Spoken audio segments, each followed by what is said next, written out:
Estimadas amigas, estimados amigos de Cambiar la Ecuación, es un gusto como cada lunes verlos aquí con nosotros, que nos estén acompañando. Ayer concluyó la jornada electoral 2022, donde 6 estados eligieron nuevos gobernadores y gobernadoras. La verdad es que hay quienes dicen que el resultado no favorece a la oposición, hay quienes dicen que depende cómo se vea el vaso, si medio lleno o medio vacío. Hay quienes dicen que el 2024 está literalmente entregado ya al partido oficialista, y hay quienes dicen que todavía tenemos esperanzas. Pero la realidad es que la política y las elecciones concretamente nos van a dar un norte de qué tipo de país queremos, y justo para hablar sobre lo que pasó ayer en la jornada electoral 2022 nos acompañan dos grandes amigos a quienes no solo les tengo aprecio, sino un gran reconocimiento por el trabajo que hacen, y quiero presentárselos, aunque ellos también se van a presentar. Uno de ellos ya estuvo con nosotros, otro de ellos por motivos técnicos no pudo, pero hoy es un gran gusto recibir con nosotros a Miguel Ángel López Farías. Querido amigo, un gusto tenerte con nosotros, sabes el cariño, el aprecio y la admiración que te tengo. Gracias por acompañarnos en Cambiar la Ecuación. Adriana, querida, qué gusto y qué agradecido estoy. Ahora sí se nos está haciendo, gracias al tema tecnológico. En aquella ocasión no se pudo concretar la intervención, pero quiero agradecerte de manera leal, honesta, esta invitación, la cual pues a mí me complace mucho por poder platicar contigo y con la gente que nos sintoniza, con el propio amigo Juan Carlos. Sé que la mayoría de ustedes conoce a Miguel Ángel López Farías, pero Miguel Ángel, ¿podrías presentarte a grandes rasgos para que todos los amigos que nos están viendo a través de esta plataforma de YouTube de RIF TV puedan saber qué hace Miguel Ángel López Farías? Muchas cosas. Hacemos periodismo desde hace 30 años. Soy conductor del programa Urbe de Hierro, del 760 de amplitud modulada, organización editorial mexicana, en alianza con NTR, el financiero Bloomberg. Transmitimos para hubs de CNN, escribo para un grupo importante de periódicos, plataformas, en fin, analista político en el sistema de radio y televisión mexiquense, y soy presidente de la Academia Nacional de Periodistas de Radio y Televisión, la AMPERT, aquí en México, y tu amigo, el amigo de ustedes. Y devastador además sus columnas. Es un gran gusto cuando lo escucho, porque además es de las voces más bonitas que hay en la radio. Gracias, Miguel. Y tengo otro amigo que ustedes ya conocieron, que tuvimos también la oportunidad de tener con nosotros en un programa especial. Es un gran amigo que tiene mucho conocimiento en temas de estudios de opinión. He colaborado con él durante muchos años, somos amigos igual. Y Juan Carlos, como siempre, es un gusto tenerte con nosotros. Muchas gracias, Adriana, Miguel Ángel, queridos amigos que nos sintonizan. Eh, Siempre me pide Adriana que me presente y yo digo, soy analista de datos y para eso eso me parece suficiente. Bueno, he tenido carrera en la agenda pública, en la vida pública, también como profesor de la maestría en políticas públicas y sobre todo esta parte de vida ciudadana y de construcción de datos para potenciar a los ciudadanos en la toma de decisiones.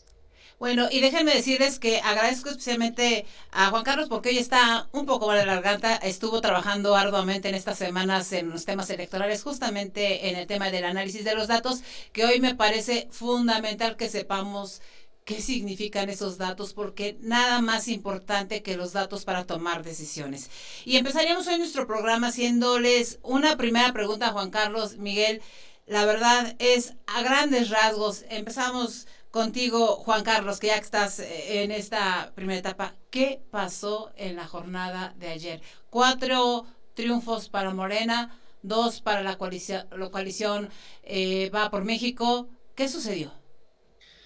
Bueno, creo que lo primero que quisiera resaltar, y me gustaría mucho que ustedes me complementaran en este panel, creo que las encuestas no fallaron. Sabíamos desde hace tiempo que había una tendencia muy clara, muy favorable y muy mayoritaria en diferentes estados. Teníamos una fuerza muy significativa de Morena en los estados de Quintana Roo, de Oaxaca y de Hidalgo. Teníamos una fuerza muy consolidada de Acción Nacional y su alianza con PRI y PRD en el estado de Aguascalientes, Y el estado que estaba ciertamente en duda, aunque desde hace semanas empezaba a manifestar puntos favorables a favor de la alianza, era Durango. Entonces creo que las encuestas reflejaron esta realidad y eso me lleva a una segunda reflexión. ¿Por qué? ¿Por qué no se movió tanto la opinión pública? ¿Por qué no hubo un efecto tan significativo de la participación ciudadana o de incluso algunos efectos que habíamos considerado y que habíamos platicado antes, ¿no? Creo que los ciudadanos, por los niveles de votación que tuvimos en la jornada de ayer, manifestaron cierta desilusión, cierta reserva, cierta falta de interés y por lo mismo los resultados se pudieron mantener de manera bastante consolidada desde hace tiempo. Sí, se movieron algunos porcentajes, pero digamos que desde hace un mes y medio o un par de meses los ganadores estaban mayoritariamente cantados. Reitero, a reserva de lo que estaba ocurriendo en Durango y a reserva de lo que estaba ocurriendo en Tamaulipas, que como lo proyectamos nosotros el miércoles pasado, último día para presentar datos de opinión pública, la tendencia se iba cerrando y dependería de la capacidad de operación que tuvieran los equipos, pues para mantener a su electorado, para sacar a su electorado a votar, para sacar a su electorado a refrendar ese apoyo popular o no hacerlo, ¿no? Creo que en realidad las tendencias mostraron amplias mayorías y si los vemos porcentajes arriba de los 50%, cuando menos en 5 entidades, bueno, en 4 entidades. En Aguascalientes, Tere Jiménez tiene una ventaja superior al 50% y lo mismo ocurre también con los 3 candidatos de Morena ganadores en los estados de Oaxaca, Quintana Roo e Hidalgo.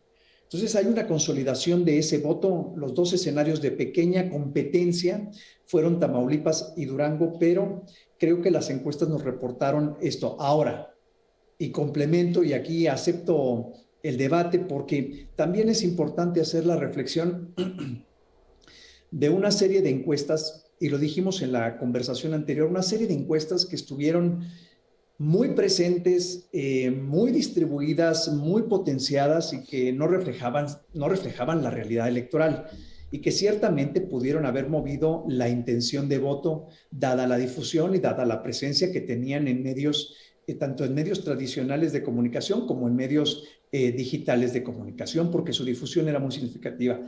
Lo vimos en el caso de Tamaulipas. Ahorita precisamente estamos haciendo el análisis y publicando los datos en nuestra cuenta de Twitter. Por ejemplo, para abrir un poco la conversación, en el caso de Tamaulipas, tuvimos varias encuestadoras reflejando diferencias abismales entre el primero y el segundo lugar, diferencias de 20 puntos porcentuales, 25, y se mantuvieron constantes, y nosotros decíamos, pues no, son 8 puntos, son 10 puntos. Al final, lo que publicamos el miércoles pasado fue una diferencia de 8 puntos.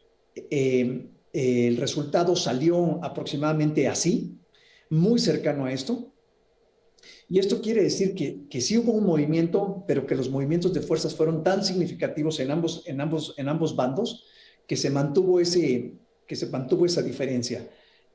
Haciendo un análisis más a detalle, creo que valdría la pena analizar cómo se comporta la votación por zonas. Hay zonas que llaman la atención en diferentes estados, ¿no? Las zonas urbanas parecen estar perdiendo interés por la atracción que tiene Morena, pero no todas, sobre todo si son gobernadas por este partido.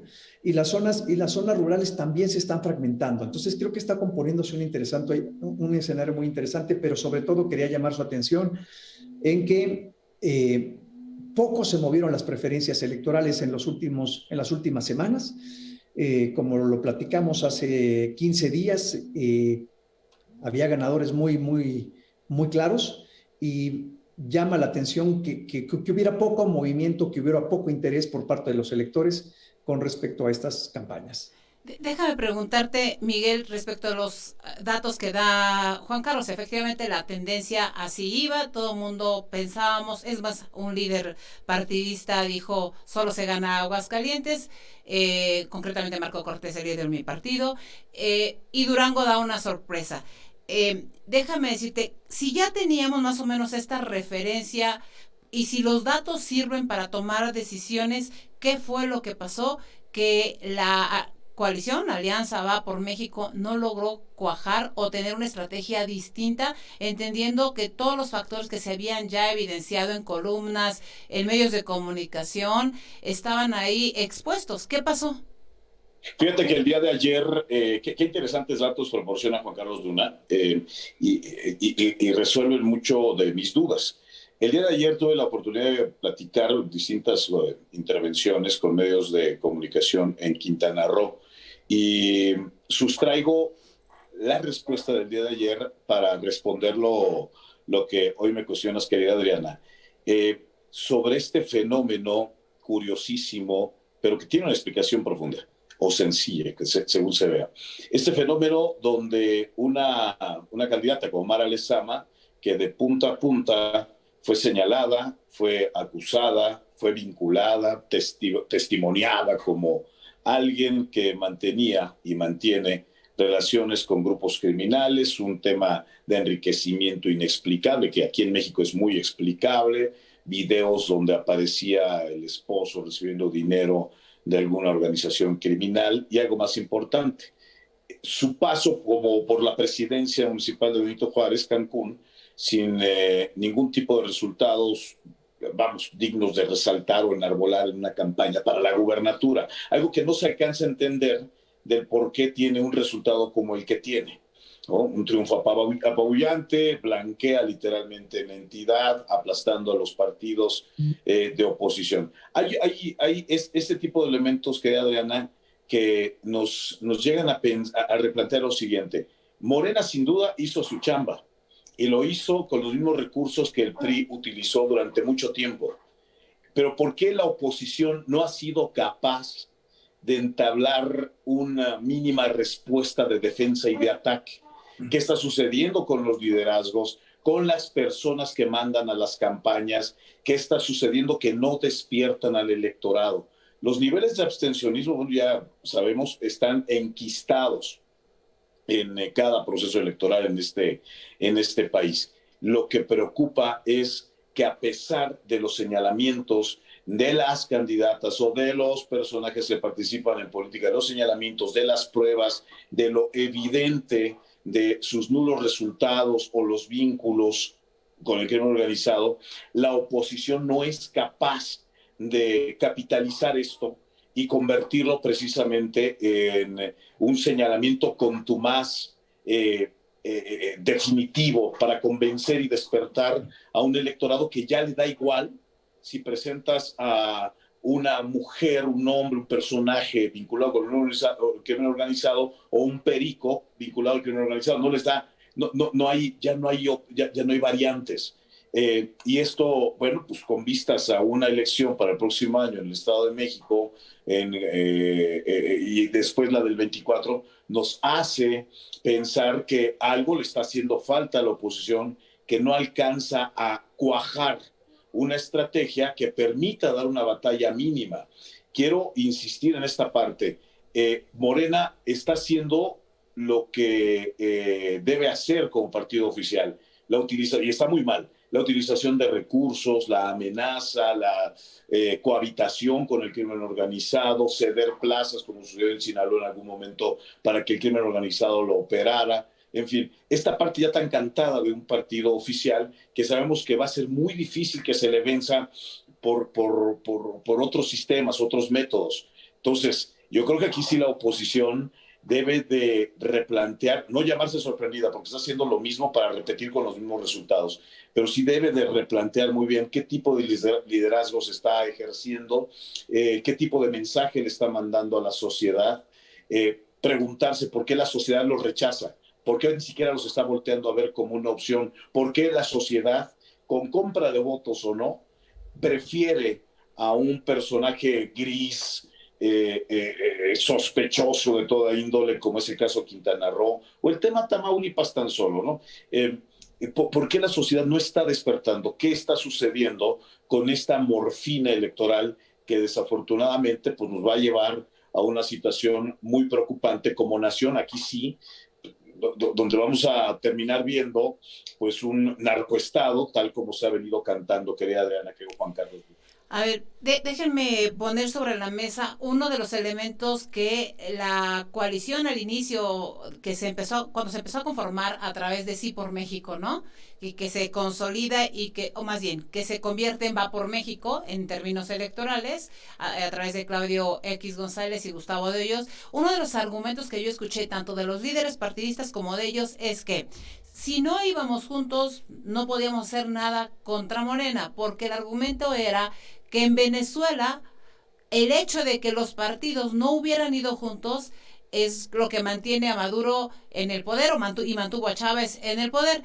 Pues aquí tampoco está funcionando que vayamos juntos. La pregunta es, derivado de los resultados, ¿es momento de que cada quien vaya por su lado o nos estará ganando la prisa también para decir, hey MC, ven para acá? Porque vale la pena señalar que MC, sus resultados tampoco es que hubieran sido la gran diferencia. El estado en donde mayor votación tuvo fue justamente en el que tú planteas, Miguel, Quintana Roo.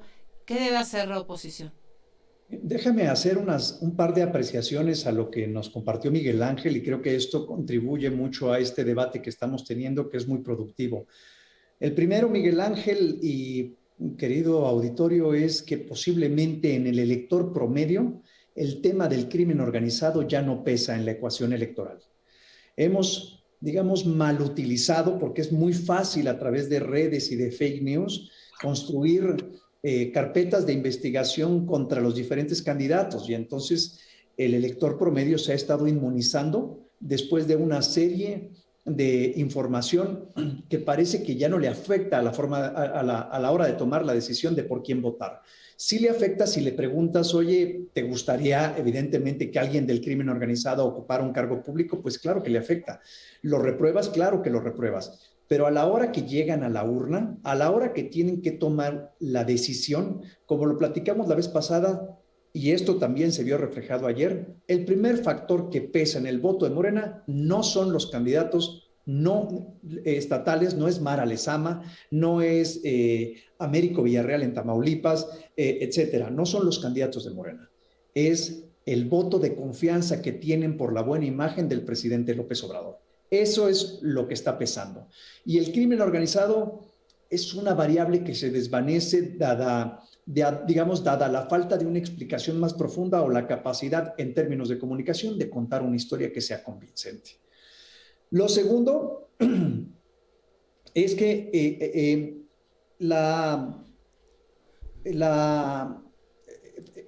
hablando de este debate sobre quién abona a quién, les voy a hablar solo de un dato, que es el que estoy analizando en este momento. Si ustedes descomponen, porque ahora podemos saber cómo se integran el voto de cada uno de los candidatos, porque pues finalmente puedes tener en el voto de la alianza, el voto por el PAN, el voto por el PRI y el voto por el PRD.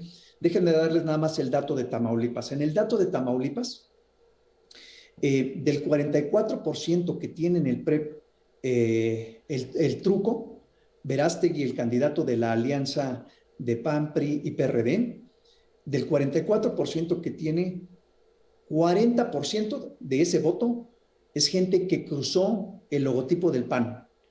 4% es gente que cruzó el logotipo del PRI. Claro. Digamos que eso es lo que está abonando el priista tradicional.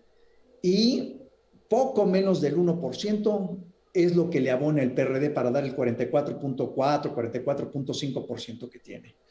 ¿Sirve este argumento para decir la alianza no está fructificando? Yo me regresaría, porque también hay ciertas coincidencias ideológicas, históricas, que permiten hablar de una facilidad de transición del votante del PRI hacia Morena, más que del votante del PRI hacia el PAN. No en todos los casos, pero en el caso de Tamaulipas, y posiblemente se esté repitiendo, prometo tener datos para la próxima semana, la composición del voto del candidato del PAN en Tamaulipas es significativamente voto panista, con un poco de voto priista y un casi nada de voto perredista. Entonces, ¿Sirve? Sí. ¿Suma? Indiscutiblemente suma, pasa de 40 a 44,5. ¿Es relevante la labor de operación que hizo la maquinaria priista, quizás ya no tan aceitada como hace 6 años cuando todavía gobernaba el Estado? Pues posiblemente no.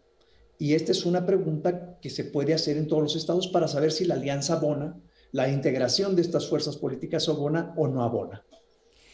A ver, Miguel Ángel, bajo ese esquema, porque además tú te veía que decías, no, no, si es momento de ir juntos, ¿no? Un poco en no, no soltar la alianza.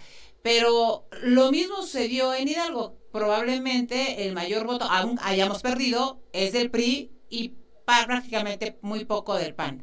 El margen con el que estuvimos en Oaxaca es literalmente desaparecernos, o estamos, digo yo, nunca he negado mi militancia partidista, pero bajo ese esquema, la gente nos está viendo exactamente igual. Estamos haciendo de una u otra manera una estructura, llamémosle, más de gobierno que de partido. Mira, Eh, ajá, y ajá. bajo ese esquema, entonces, ¿funciona o no la alianza? Mira, yo insisto, la alianza como una selección de fútbol, la selección nacional, funciona, pero pues depende a quién convoques. Si vas a enfrentarte en Oaxaca, no contra el aparato morenista, sino contra el aparato del gobernador Alejandro Murat, bueno, pues difícilmente vas a pasar, ¿no? Y tienes la visita permanente del presidente de la República y toda esa propaganda que se vació. Bueno, pues comienza a escoger con quiénes vas a jugar. Mismo caso de Hidalgo. Hablamos de dos gobernadores que operaron a favor de Morena y esto periodísticamente está comprobado. Pero Acreditado. con quién, sí, y ahora, con ustedes con quiénes jugaron. La alianza sí es una fórmula que debe de funcionar. La cuestión es con quién están yendo. Si vas a meter, perdón, recurro nuevamente al parangón futbolero, si vas a meter al mismo personaje que ha fallado penaltis, pues te va a seguir fallando penaltis, está ahí un bajo rendimiento. Creo que le está haciendo falta a la oposición replantearse muy bien como para qué quieren la alianza sin soltar la alianza y mandar el mensaje. Aquí Juan Carlos lo sabe perfectamente bien como un analista de datos, de mensajes, de decir hasta de qué fibras tocar a la hora del replanteamiento de una estrategia político-mediática, qué fibras tocar para que la gente reaccione y te voltee a ver. Y para esto pues existen campañas de propaganda, existen, en fin, verdaderos genios del marketing. Toca las fibras de la alianza, como para qué quieres una selección tan unida, tan acuerpada, pues para sacar a Morena. Pero ¿por qué lo vas a sacar? ¿Por qué?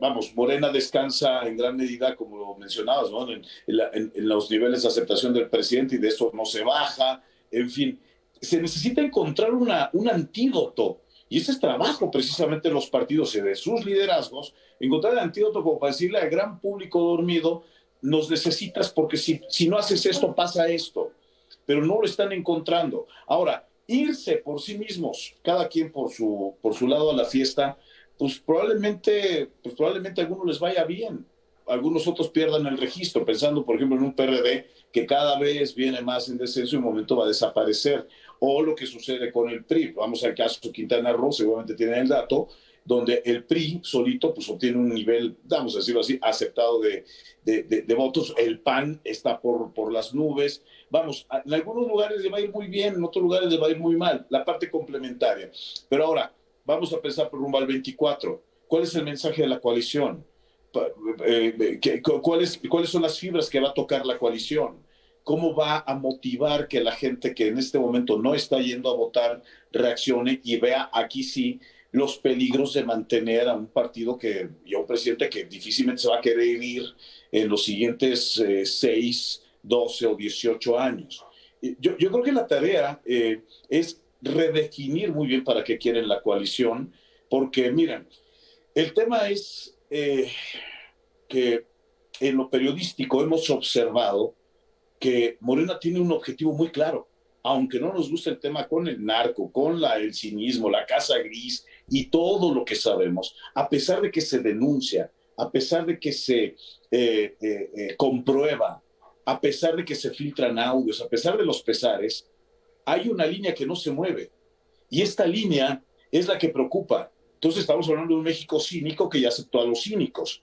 Bueno, ¿qué va a hacer la oposición? Concretamente, el antagonista por excelencia, que es el Partido de Acción Nacional, ¿qué tipo de discurso va a tener Marco Cortés? O si debe de seguir siendo Marco Cortés el líder de un partido, o le está quedando demasiado grande. ¿Qué tipo de personajes están en el PRI? Sí me explico, o sea, creo que está haciendo falta que se entienda muy bien el tamaño de la competencia y la necesidad de tocar fibras emocionales, psicológicas del mexicano, que en este momento, perdón, pero nada más está picando el ojo. A ver, tuvimos en el mejor de los casos menos del 50% de participación.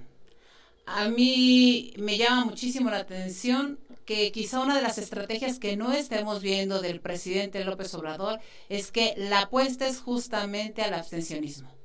Que el presidente lo que quiere es mover evidentemente sus bases y que en esa apuesta al abstencionismo que mencionó Juan Carlos al inicio de su conversación, de su análisis de datos, nosotros no le estemos hablando a otro sector porque estamos repitiendo un modelo, ¿no? Perdón que te interrumpa, lo hizo Salinas con Cedillo, el voto del miedo. Correcto.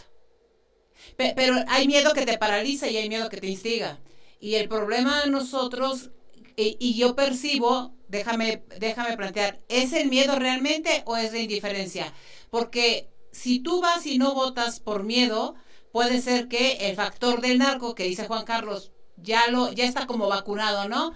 Ya es como muy común que todo el mundo le entre a ese asunto y tuvimos un Tamaulipas que fue denunciado, evidentemente los nexos de Américo con el recién ejecutado el líder en términos de lo primero que dijo combatir López Obrador, que era el huachicol, ¿no?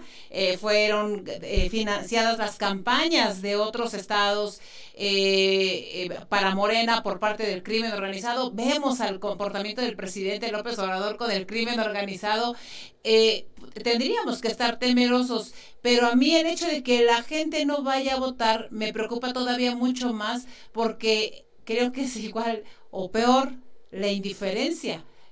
Eso significa que estamos siendo oposición más no alternativa. Juan Carlos, en las mediciones que tú tienes, en estados como Oaxaca, donde ya lo dijo Miguel Ángel, muchísima gente, muchísimas visitas del presidente, pero pues Hidalgo no lo visitó mucho que digamos. Digo, una que otra vez. Claro, a ver, creo que cada estado tiene su realidad y hay que apuntar que al final del día Morena, como lo dice bien Miguel Ángel, hizo su trabajo. No solamente tenía los datos de que estuvo punteando todo el tiempo en algunas entidades, sino que también hizo su trabajo de operación política, reitero, su trabajo de llevar a las urnas, de acompañar a las urnas, de impulsar hacia las urnas a la gente que le estaba refrendando su voto. Si no lo haces, pues al final la gente puede no salir a votar y entonces cae un poco la intención de voto que te habían manifestado las encuestas. Entonces creo que sí hay un movimiento interesante, como lo anuncia Miguel Ángel, lo han dicho diferentes analistas, también hay una movilización que involucra al mismo poder estatal y que empuja esta preferencia. Incluiría aquí, digamos, esta transformación del voto priista en voto morenista, ¿no? Entonces, veo luego con cierta sarcasmo una serie de llamados que hacen precisamente en Hidalgo diciendo, por fin, después de 80 años sacamos al PRI. Y la verdad es que creo que hubo una transformación de figuras como lo hay en diferentes partidos, ¿no? Bueno, como lo es en la presidencia de la República, digo, porque pues el origen de López Obrador no es otro más que el PRI. Claro. Miguel Ángel. Sí, López Obrador se parece más a Luis Echeverría y está así de convertirse en Díaz Ordaz, nada más que lo fastidiemos. Vamos, hablando de algo que técnicamente él ya permitió, ¿no? Feminicidios, asesinato de periodistas, incremento de muertos por el crimen organizado, 120,000, en fin, es un Díaz Ordaz sin haber ordenado una matanza en Tlatelolco. Pero la cuestión es que quiero insistir en esta parte. A la oposición le hace falta realmente que se le pique el orgullo, que la base militante de las oposiciones entiendan que con estos liderazgos no van a llegar, ya no dieron, ¿sí? Ya no estiraron. ¿Qué Pero más van a inventar? O sea, pero, mándeme, Adriana. sí, pero déjame, a ver, déjame, y abúndame en este tema, Juan Carlos, porque para mí, perdón, Miguel Ángel, para mí es importante. A ver, dices tú, la base militante reaccione. ¿Cómo puede reaccionar una base militante de los partidos políticos si quienes están decidiendo prácticamente las candidaturas y la parte de cómo funcionan los partidos son las élites partidistas? No votando. Perdón, pero es un revulsivo. Eh, el hecho de que aún salgan y voten los del PAN, ojo, hablo del PAN, en una coalición, y puede ser un acto hasta suicida, pero es tiempo de emplear la creatividad, es más, aunque te puedas dar un balazo en la pata. No votando en un proceso electoral, abandonando a esta dirigencia. Ojo, no estoy dando ideas, no soy vamos, trato de acercar esto a lo revulsivo, porque de otra manera, si siguen poniéndole clips a la cortina de la carpa, perdón, de un Marco Cortés o de un Alejandro Moreno o de alguien como Jesús Zambrano, que Jesús Zambrano merece, y créanlo, de los tres merece todo mi respeto, es el que más respeto merece su servidor, porque es el más congruente, pero lamentablemente le toca andar cargando un cadáver.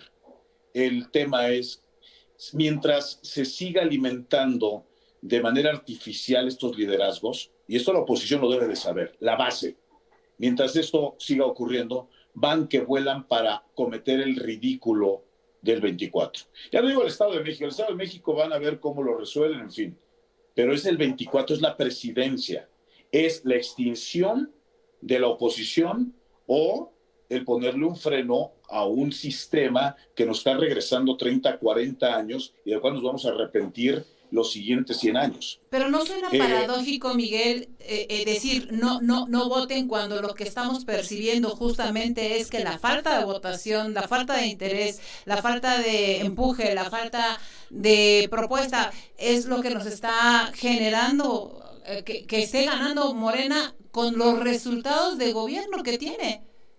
Mira, es paradójico, sí, pero voy a recurrir nuevamente al ejemplo futbolero.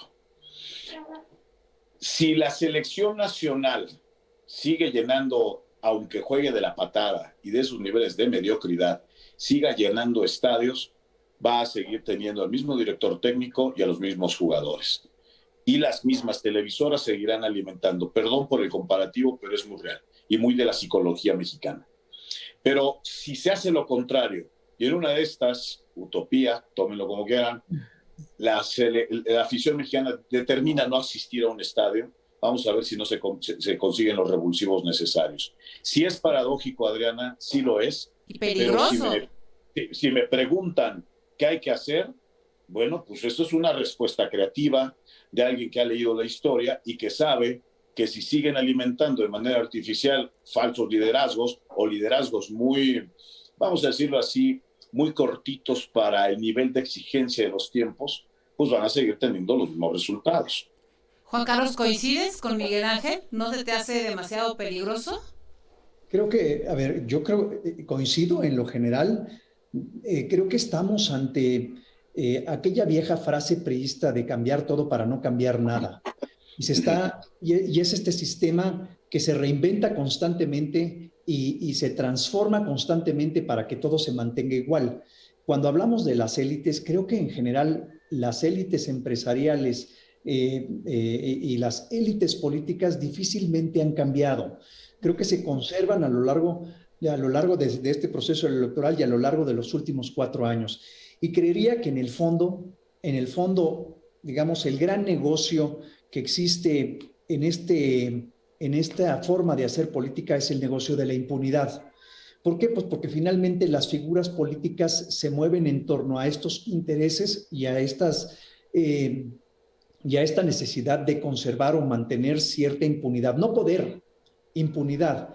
Porque si vemos este comportamiento de algunos gobernadores priistas o aliancistas, como en el caso de Quintana Roo, que ceden la posición, concertan la concesión del Estado, de la gubernatura, pues a cambio de no ser tocados en los procesos subsecuentes, mantenemos esta constante que no es nueva. La verdad, se mantiene desde hace un buen tiempo y que ha permitido estas manifestaciones de este cambio de color de banderas en diferentes entidades. Algunas caricaturas periodísticas en medios nacionales y locales nos dibujan a mí me da mucha tristeza porque es patético ver el tema de sí hay tiro, ¿no?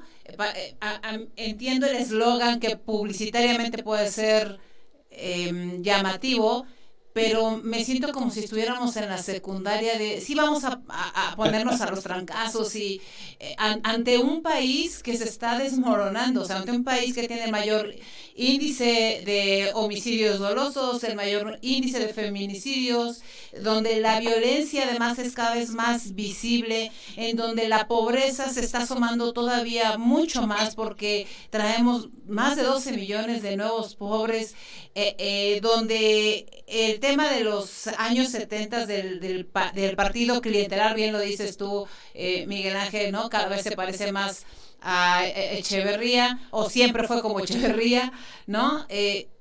Estamos ante un gobierno con un desastre de resultados y entonces decir, si hay tiro, ¿no sigue siendo esto un elemento que los ciudadanos están percibiendo como una lucha de las élites? A ver, me sonrío, porque los que estamos en este momento compartiendo esta esgrima de ideas, lo entendemos. Y lo entendemos con un nivel de preocupación tremendo. Los moneros, mis respetos para los señores moneros, lo entienden, pero entienden más la psique de los que pues no se dedican a esto, que nada más reciben la información, hacen lo que pueden con la información y siguen con su vida. Si hay tiro y a la gente le gusta eso. Y esa es la parte que, repito, desde la oposición o este cuerpo se tiene que comenzar a trabajar. Es decir, si hay tiro, genera una emoción morbo, curiosidad, valentía en algunos, cobardía en otros, pero genera algo. Y esto es lo que yo creo que se tiene que trabajar. El tiro, ¿como para qué? ¿Qué me vas a ofrecer con un par de jabs, de ganchos o de tiros cruzados? ¿Qué me vas a ofrecer? Noquear al de enfrente, ¿cómo lo vas a noquear y para qué lo vas a noquear? Puede sonar ridículo, puede sonar soez, y para la gente, insisto, que nos preocupa el país, los números, las cifras, que nos espantan las gráficas y esta numeralia de sangre, pues sí nos preocupa, pero al grueso de la sociedad mexicana no le preocupa, que Adriana, que Juan Carlos y auditorio que nos escucha y nos ve, no les preocupa el día a día. Les preocupa el transporte público, que no se detenga, que no se queden sin chamba, que alcance para la caguama del viernes que viene, del fin de semana, que alcance para los taquitos de carnitas. Pero hay otro tipo de preocupaciones. Y eso es la parte lamentable, ¿sí? Que se tiene que trabajar en que haya tiro, sí. No al nivel soez de la raspa, del trompón, como dices en la secundaria, voy y te descuento, sino un tiro para rescatar a este país. ¿De qué? ¿Para sacarlo adelante de qué? ¿Para que se reencuentre con qué? Y esta es la respuesta, o en todo caso es la pregunta que tendrían que estarse realizando los políticos de oposición en torno a decir, vamos, para fajarse los pantalones, ponerse bien las vendas y los guantes y decir, va a haber tiro y va a haber en serio un tiro por el rescate del país. Eso lo pongo, insisto, como respuesta a tu inquietud, que Adriana. A ver, Juan Carlos, supongamos que en el concepto que Miguel plantea, en las preocupaciones que la gente tiene para resolver su vida cotidiana, a veces ni siquiera para la caguama, finalmente yo diría incluso para comer, ¿no?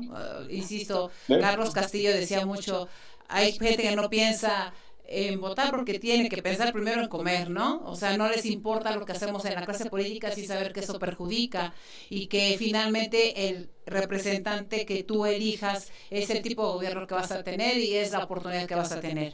Pero cuando planteamos el tema de si hay tiro y tú ves que hoy Morena va a gobernar 21 estados, que el PRI tiene solo 2, que estamos en el próximo año disputando otros 2, y que además si la preocupación en el tiro de si hay tiro es contra López Obrador, no estamos entrando en el propio discurso justamente de tener una sociedad completamente dividida, polarizada, es decir, no estamos contribuyendo justamente a este elemento de que a López Obrador le sale muy bien porque sabe muy bien para qué quiere dividirnos y él sí sabe que quiere dividirnos para controlarnos. Él como ciudadanos, ¿no? Nos controla para hacer fila para las vacunas, para hacer fila después para la alimentación, para hacer fila después para el bono X, para hacer fila en el banco, para hacer fila, o sea, así, eso sí, él sí sabe para qué nos quiere dividir.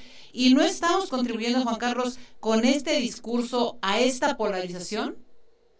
A ver, yo creo que sí se está contribuyendo con este discurso a la polarización, pero finalmente una elección o la compra de cualquier bien o servicio responde a la estrategia de venta que tenga sobre un segmento de mercado específico.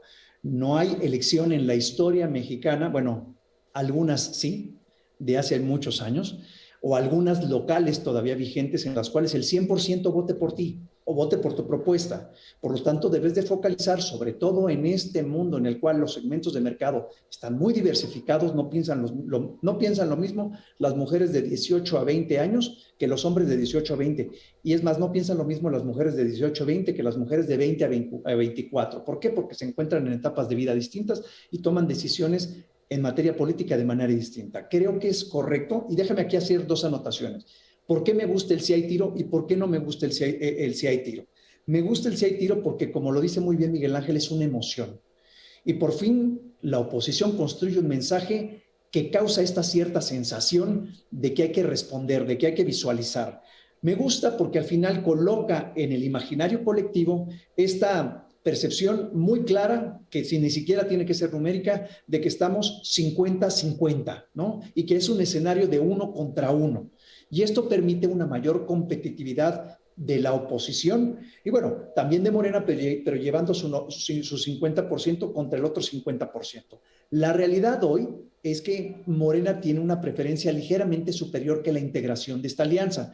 Los últimos datos que reportaba el Financiero, si mal no recuerda, era algo así aproximadamente como un 40-45% de preferencia para Morena y un 38-40% para la oposición integrada con sus respectivos votantes. Esto quiere decir que efectivamente hay tiro, que efectivamente las tendencias electorales siguen cerradas. Ahora, reconociendo una realidad que hemos platicado antes, si Morena gobierna 21 estados, pues bueno, la capacidad de operación que tendrán esos gobernadores sobre el proceso electoral pues será realmente significativa y tendrá su peso precisamente porque hablamos de la capacidad que se tenga para poder llevar a las urnas a los electores que han decidido brindarte su voto. Ahora, Perdón, Juan Carlos, déjame hacer una anotación en ese tema. Sin contar a los gobernadores que, derivado de los miedos del tema de mejor quedo bien con el presidente, mejor si me alineo, mejor que si llegue la lana, pues mejor me alineo al presidente aunque sea de otro partido, ¿no? Claro, pero como también lo sabes, hay una composición distinta. Hay una composición distinta porque, digamos, lo hemos analizado y lo dijimos ahorita al principio. La fuerza electoral de Morena es López Obrador.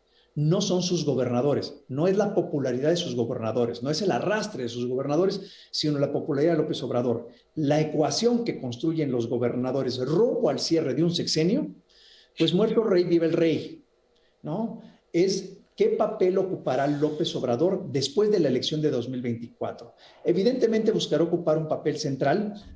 Él ha dicho muchas veces que se piensa retirar a su rancho, pero no lo creemos, ¿no? Entonces, en la evaluación que hagan los gobernadores sobre la presencia de López Obrador y sobre la relevancia de López Obrador en las ecuaciones futuras a partir de 2024, decidirán si se van con su misma bandera o incluso cambian de bandera en el ánimo de buscar gestionar nuevas alianzas o nuevos apoyos sea de los oficialistas o sea de los aliancistas, ¿no?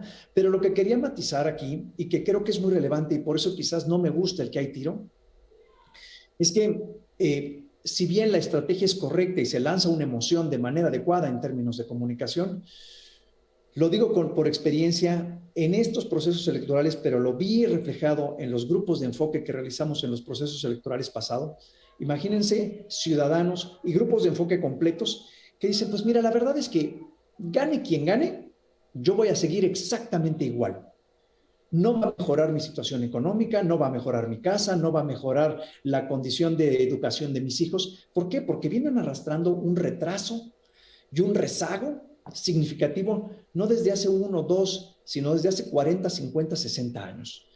Y no hemos comprendido en esa reflexión que el votante tiene ese cansancio y tiene ese agotamiento de tal manera que su voto termina valiendo, digamos, votan estratégicamente, pero votan por lo mínimo. Votan precisamente ya no por una torta y un frutzi, pero sí votan por los 500, los 1,000 o hasta los 3,000 pesos que les dieron en algunas entidades por votar a favor de alguna fórmula, ¿no? Entonces, es complicado y coincido contigo porque el elector sí, primero piensa en comer antes de pensar quién es su jefe y cuál es la implicación, su gobernante y cuál es la implicación de que este sea su gobernante. Entonces, para una mayoría poblacional eso es irrelevante y lo voy a llevar al extremo con otro grupo de enfoque muy interesante que tuvimos también de manera reciente y en donde a los electores que estaban presentes en esta mesa de trabajo se les decía, oye, ¿te importa o no te importa que tu candidato haya sido señalado por vínculos con el narcotráfico? No, claro que me importa. ¿Y eso te afecta en tu decisión de voto? No, pues la verdad es que voy a seguir votando por él. Y cuando les preguntabas por qué seguiría votando por él, si con toda esta información que cargaba, y esto lo estoy abonando al comentario que hacía al principio junto con Miguel Ángel de la cada vez menos, de cada vez menor el menor valor que tiene la variable crimen organizado o delincuencia en la ecuación de voto. La respuesta de estos ciudadanos, y por ahí tengo este grupo de enfoque guardado porque es digno de observación, porque creo que es parte de un sentir nacional, precisamente este segmento que piensa que no va a cambiar absolutamente nada votando por una fórmula que por otra. Decían, bueno, pues mira, si ya los gobernadores se vinculan con el narcotráfico, pues mejor alguien que sí sea del narco, ¿no? Alguien que nos ayude, alguien que realmente tenga ese poder militar de fuerza, de firmeza, de organización, de recurso, como para abastecernos de la despensa, de la ayuda que necesitamos, porque la verdad es que ellos, cuando les hemos pedido ayuda, sí nos han ayudado. Y entonces estamos en este estado tan surrealista, como lo dice Miguel Ángel, en el cual puede ser que estas figuras estén, como en algunos estados ya pasa, siendo los salvadores, los redentores de una realidad tan amolada, pero tan amolada en los últimos 40 años, que les representa a ellos una cierta ventaja que estas figuras tomen este control político como para resolverles en algo un poco más que mínimo la realidad que están viviendo. Qué grave lo que dices, Juan Carlos, qué grave lo que se percibe, porque entonces el futuro se ve cada vez más complicado. Yo diría que no imposible, pero sí complicado. Déjenme en este último bloque hacer una pregunta que me parece fundamental, porque Miguel Ángel lo mencionó y me parece importante. Todos estamos preocupados por el 24 y tendríamos que estar más que preocupados, ocupados, ¿no? ¿Cómo nos reconstruimos? ¿Cómo nos reorganizamos? ¿Qué papel tendrían que jugar los partidos políticos, los medios de comunicación, los académicos, los grupos sociales, la sociedad civil, los empresarios, en fin, el propio gobierno? ¿Qué papel tendría que jugar? Pero antes hay que pasar por la aduana del 23. Hidalgo, la candidata Carolina Villano, que tiene una carrera propia, porque yo debo decirlo tal cual, fue más bien calificada por la operación de su esposo, ¿no? De Rubén Moreira. Entonces todo el mundo tenía a Rubén Moreira en el top 10 de no va a perder porque es Rubén Moreira y Coahuila es Coahuila y nunca se ha perdido por el PRI, como si todo el país fuera uniforme. Bueno, esa misma percepción se tiene de el Estado de México y Coahuila, curiosamente. El 24 pasa forzosamente por el 22 y por el 23, que está empezando ya. O sea, que ya empezó, la sucesión ya empezó, porque además tenemos sucesiones adelantadas. ¿Sí pasa el 24 por esos 2 años, por esos 2 años electorales? Sí, elementalmente el caso del Estado de México es la antesala de un gran banquete electoral para Morena. Lo hemos documentado también, existe ya el trabajo, la estrategia en cuartos de guerra tan de uso ahora de ayuntamiento de la Ciudad de México, concretamente los equipos de Claudia Sheinbaum, donde están trabajando, bueno, pues en la fórmula que les permita obtener el triunfo en el Estado de México. Tienen distintas corcholatas, así es la expresión, para esta entidad, pero sí hay un interés muy notable por parte del Palacio Nacional de hacerse del Estado de México. Claro está, se menciona que jamás, o sea, debo decir que jamás el PRI va a soltar eh, el Estado de México, jamás y jamás y jamás, pero bueno, también hemos visto una cercanía, vamos a decirlo así, bastante Peligrosa. notable de parte del gobernador del Estado de México, Alfredo del Mazo. Y algo también que hay que decirlo, digo, Enrique Peña Nieto, el expresidente, pues Claro. es uno de los personajes menos señalados, menos atacado, muy protegido por parte de Andrés Manuel López Obrador, y bueno, pues es el Estado de México. Y aquí, bueno, pues todo tipo de sospechas pueden tener algo de verdad, ¿no? El hecho de que el Estado de México, una de estas, termine en la bolsa del presidente Andrés Manuel y operando a favor de su candidata favorita, ¿no? Claudia Sheinbaum.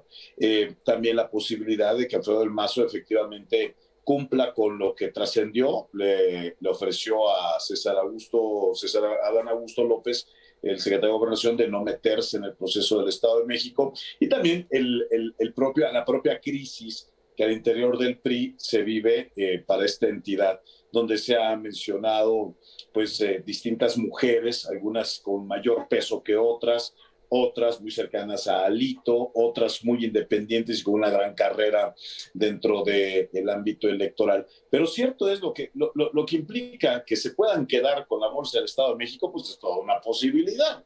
Lo mismo se mencionaba el caso de Hidalgo, ¿no? Pues, en una de estas, pues un Fernando Vilchis de Catepec se anda levantando igual que Rubiel Ávila en su momento y busque tener juego en el Estado de México, y una de estas ande ganando, la propia Delfina, pero no importa tanto a quién vayan a mandar los de Morena, importa el nivel de la operación política y coacción de voto, compra de voto, lo que vayan a echar para quedarse con esta antesala. De ser así, entonces, pues el 24, no quiero decir que va a estar perdido, pero bueno, la van a tener muy, muy, muy difícil como para poder pensar en que en una de estas le hagan una verdadera bolladura al carro de Morena. Juan Carlos. A ver, creo que siempre ha sido el Estado de México esta antesala electoral relevante antes de los procesos presidenciales. Sin embargo, hace tiempo había esta regla de que el que ganaba en el Estado de México, en este laboratorio que representaba, era el que ganaría en la elección presidencial, lo cual últimamente no se ha cumplido, ¿no? Finalmente gana el PRI en el pasado proceso electoral y gana Moreno en el proceso presidencial. Y el PAN ganó sin tener el Estado de México ganado. Exactamente, ¿no? Creo que aquí hay una serie de variables relevantes. La primera, en mi consideración, a partir de los resultados electorales que tenemos del día de ayer, es que el PRI siente cierta despresurización. Y me explico, si el PRI hubiera perdido Durango, pues bueno, básicamente se quedaría solamente con un estado gobernando que es Coahuila y el Estado de México.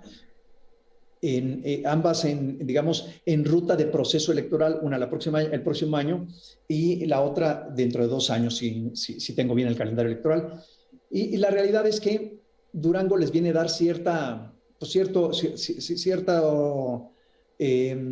batería para poder, digamos, subsistir a partir de todos estos análisis que han estado haciendo de que el PRI finalmente es el partido político que más desgaste ha tenido en los últimos 10, 20 años, ¿no? De gobernar, que hace 20 años cerca de 25 entidades, hoy está peleando tener 2 o 3, ¿no? Entonces creo que esto le da al PRI, digamos, un poco de holgura, un poquito más de holgura para poder entrar de lleno a la elección del Estado de México. Sí, efectivamente, participan muchos actores y diferentes actores.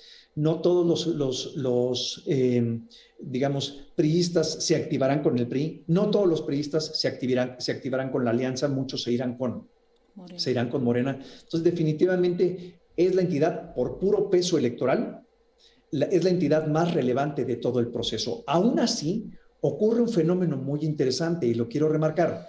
En las preferencias electorales, aún gobernando Morena, hoy 21 estados, antes de este proceso 18, sí se encuentra muy cerrada la preferencia electoral, y eso es muy interesante porque quiere decir que los votantes de los estados que llevaron a los gobernadores de Morena digamos, a sus propios palacios de gobierno, no están tan interesados, no están tan activos, o se activaron para la elección o los activaron para la elección correspondiente y ahora ya no manifiestan esa preferencia. Y ese es el segmento que está haciendo como que un poco agua en este momento, junto al segmento juvenil que ya no está tan afín a Morena. ¿Qué está pasando? Sí, las fuerzas sí se están equiparando. ¿Va a ser suficiente? Indudablemente no, porque es importante que las figuras políticas locales se activen y se involucren para poder empujar la preferencia electoral de sus candidatos de su respectiva bandera. Entonces, creo que el Estado de México es muy relevante. Diría que dependerá del acuerdo político que se forme de la alianza. Por lo que entiendo, no hay mucho acuerdo, porque evidentemente es la joya de la corona del proceso electoral de 2024 y entonces hay muchos incentivos, tanto por el PAN, a nombrar a un candidato como por el PRI, de mantener su propio candidato y después de eso buscar que se integren y se coaliguen de manera eficiente, como sí lo hicieron en Durango, para poder sacar adelante esta elección. Entonces, sí es una aduana importante.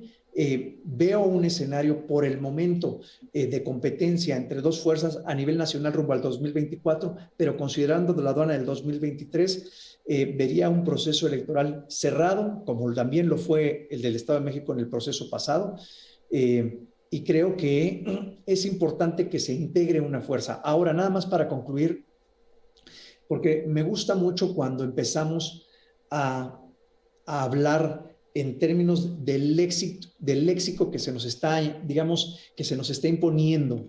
Y creo que eso es algo que le falta a esa oposición que está ahí anquilosada. Porque hoy hablamos, y lo usó Miguel Ángel, hoy hablamos de las corcholatas de López Obrador. Y todo el mundo lo entiende y lo han posicionado bien. Ya antes hablamos de los fifís y de los chairos y hablamos de una serie de elementos lingüísticos que han impuesto. Entonces, ellos controlan la conversación, digamos, desde presidencia, porque se dictan cánones de conversación que todo mundo sigue. Y creo que eso es parte de la batalla que la oposición debe de consolidar y de construir. Debe de construir su propia narrativa, debe de construir su propia historia, debe de construir su propio lenguaje, sus propias claves, sus propios códigos. Eso no existe ahorita. Entonces, no hay una conversación en ese sentido que permita hablar con claridad sobre quiénes son ellos y quiénes son los otros, quiénes son los unos y quiénes son los otros. No se está construyendo una diferenciación y hace falta la construcción de ese lenguaje diferenciador, porque hasta el momento la conversación, la narrativa y la historia, por eso es tan potente para la imagen de López Obrador, a pesar de que las mismas encuestas evaluando educación, evaluando salud, evaluando seguridad, evaluando los diferentes temas nacionales, manifiestan mucha desaprobación en la gestión. ¿Por qué? Porque finalmente la conversación se está centrando en la figura presidencial y eso es algo que están bien logrando ellos, porque se está construyendo un mensaje que penetra, un mensaje, y no es la primera vez. Yo recuerdo perfectamente cuando evaluábamos el gobierno de Cuauhtémoc Cárdenas, que tenía unos índices de aprobación muy relevantes allá por el 97, 98, y los índices de inseguridad en la ciudad se mantenían estrepitosamente altos. Y entonces sí se le preguntaba a la gente por qué esa diferenciación, por qué.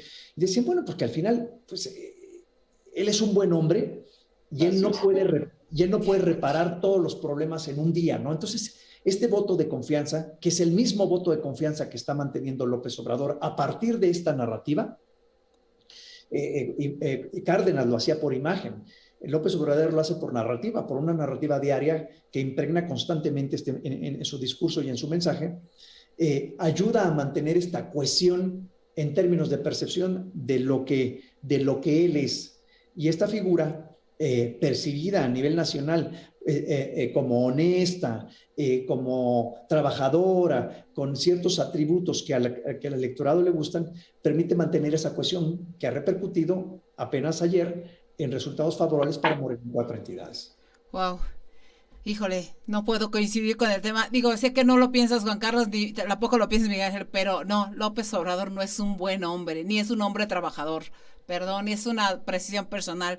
Es un hombre que tiene una narrativa muy, sí, vendible, pero no, ni trabaja, ni es un hombre honesto. Pero vaya, eso. Pero la oposición. Sí, sí, claro, pero no estamos construyendo. La oposición debe de entender claro.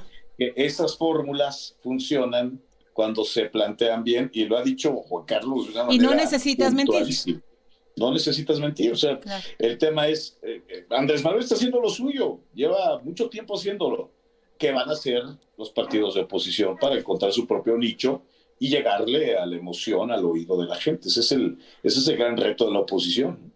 Bueno, me voy a quedar con estas últimas palabras tuyas, Miguel Ángel, con este análisis que haces, porque sí es cierto, ¿qué vamos a hacer los partidos de oposición? Y yo le anexaría, ¿qué vamos a hacer el resto de las personas que sin tener una militancia partidista deben involucrarse en un problema que nos está afectando a todos y que puede ser muy grave para un futuro siguiente? ¿Qué van a hacer los comunicadores en su narrativa? ¿Qué van a hacer los analistas? ¿Y para qué sirven los datos que nos dan para construir en conjunto este México que yo sí creo todavía hay un porvenir posible? Pero lo han dicho ustedes muy bien.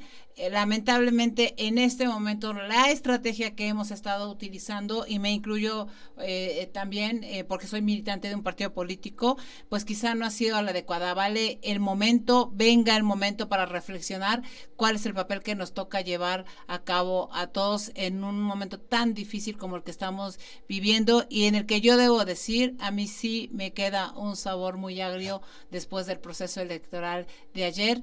Primero por el abstencionismo, segundo, por la falta de estrategia de nosotros, tercero, por la falta de autocrítica que tenemos, porque nos está dando miedo tener una autocrítica como instituciones políticas, y cuarto, yo diría, aquella apuesta de quienes se han separado de nosotros, que no hicieron ayer la diferencia, que fue Movimiento Ciudadano concretamente, y por la creación urgente de aquellos que quieren candidaturas express para ver en qué momento encontramos otro líder similar a López Obrador, que saque a López Obrador, digo, para escoger el victimario, no para escoger el gobernante, y eso es gravísimo. Pero mira, Adriana, creo que nada más para englobar un poco lo que estás diciendo, cambia la ecuación y es muy interesante. A partir de ayer cambió la ecuación de Movimiento Ciudadano. Movimiento Ciudadano aspira a continuar siendo el fiel de la balanza. La realidad es que no representó un factor. ¿Se desinfló?